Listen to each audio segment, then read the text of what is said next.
नाम निकालते हैं भी आ जाए।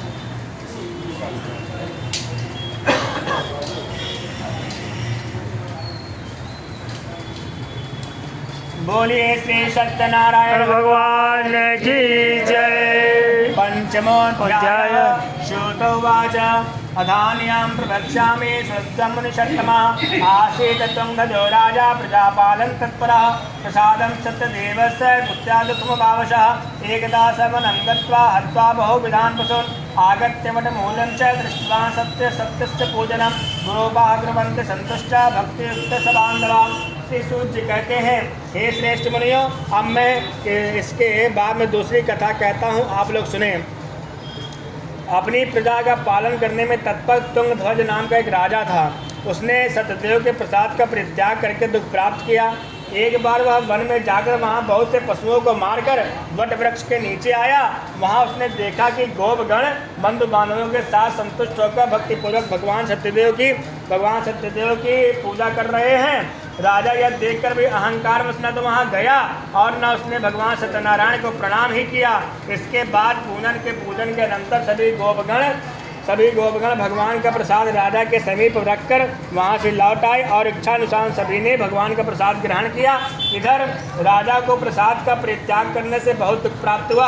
उसका संपूर्ण धन धान्य एवं सभी 100 पुत्र नष्ट हो गए और राजा ने मन में यह निश्चय किया कि अवश्य ही भगवान सत्यनारायण ने हमारा सर्वनाश कर दिया है, इसलिए मुझे वहीं जाना चाहिए जहाँ श्री सत्यनारायण का पूजन हो रहा था। ऐसा मन में निश्चय करके वह राजा गोपगणों के समीप गया और उसने गोपगणों के साथ भक्ति और श्रद्धा से युक्त होकर विधि पूर्वक भगवान सत्यदेव की पूजन किया। भगवान सत्यदेव की कृपा से वह पुनः धन और पुत्रों से संपन्न हो गया तथा इस लोक में सभी सुखों का उपभोग करके अंत में सत्यपुर वैकुंठ लोक को प्राप्त हो गया। श्री शिव जी कहते हैं, जो व्यक्ति इस परम दुर्लभ श्री सत्यनारायण व्रत को करता है और पुण्यमयी कथा फल प्रदायिनी भगवान की कथा को भक्ति युक्त होकर सुनता है, उसे भगवान सत्यनारायण की कृपा से धन धान्य आदि की प्राप्ति होती है। दरिद्र धनवान हो जाता है, बंधन में पड़ा हुआ बंधन से मुक्त हो जाता है, डरा हुआ व्यक्ति भय से मुक्त हो जाता है। यह सत्य बात है, इसमें संशय नहीं है। इस लोक में वह सभी फलों का भोग करके अंत में सत्यपुर वैकुंठ लोक को प्राप्त हो जाता है।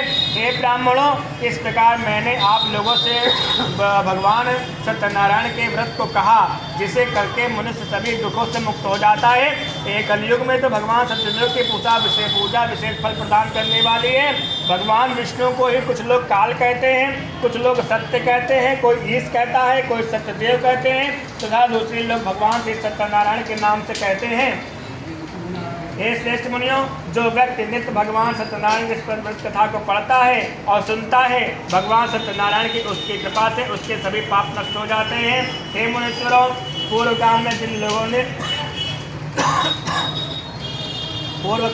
लोगों ने भगवान सत्यनारायण का व्रत एवं पूजन किया, उनके अगले दिन का वृतांत कहता हूँ, आप लोग सुने। शतानंदो महाप्राज्ञ सुदामा ब्राह्मणो हावुत तस्मने जन्मने श्री कृष्णं ध्यात्वा मोक्षमवावशः काष्ठभारवो बिल्लो घोराजो बभूषः तस्मने जन्मने श्रीरामं शेव्यं मोक्षं जगामवः उल्कामुखो महाराजो नृपो दशरथो भवत् श्रीरङ्गनाथं सम्पूज्य श्रीवैकुण्ठं तथागतः धार्मिका सत्यसन्ध्यज्य साधु मूर्ध्वजो भवत् गृहे गच्छे दत्वा मोक्षमवावशः तुङ्गजो महाराजा स्वयंभुवद् भवत् किल सर्वान् भागवतान् श्री वैकुंठम दागवता भूत्वा गोपालक्षेत्र में विजयमंडलवासिना निहतराक्षसां गोलोकं तुताययो।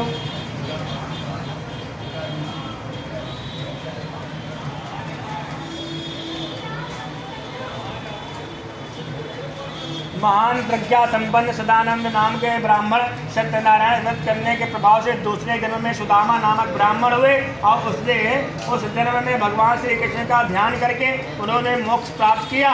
लकड़हारा भिल्ल गुहों का राजा हुआ। लगड़हारा बिल्ल गुहों का राजा हुआ और अगले दिनों में उसने भगवान श्री राम की सेवा करके मोक्ष प्राप्त किया। महाराज उल्का मुख दूसरे दिनों में राजा दशरथ हुए, जिन्होंने श्री रंगनाथ की पूजा करके अंत में सत्यपुर वैकुंठ लोक को प्राप्त किया। इसी प्रकार धार्मिक और सत्यव्रती साधु पिछले जन्म के सत्यव्रत के प्रभाव से दूसरे जन्म में मोर ध्वज नाम का एक राजा हुआ। उसने आरे से चीरकर अपने पुत्र की आदि देह भगवान विष्णु को अर्पित कर मोक्ष प्राप्त किया। महाराज तुंगध्वज जन्मांतर में स्वयंभू मनु हुए और भगवत संबंधी संपूर्ण कार्यों का अनुष्ठान करके वह वैकुंठ लोक को प्राप्त हुए। जो गोपगण थे वे सब जन्मांतर में ब्रजमंडल में निवास करने वाले गोप हुए और सभी राक्षसों का संहार करके उन्होंने भगवान का शाश्वत धाम गोलोक प्राप्त किया।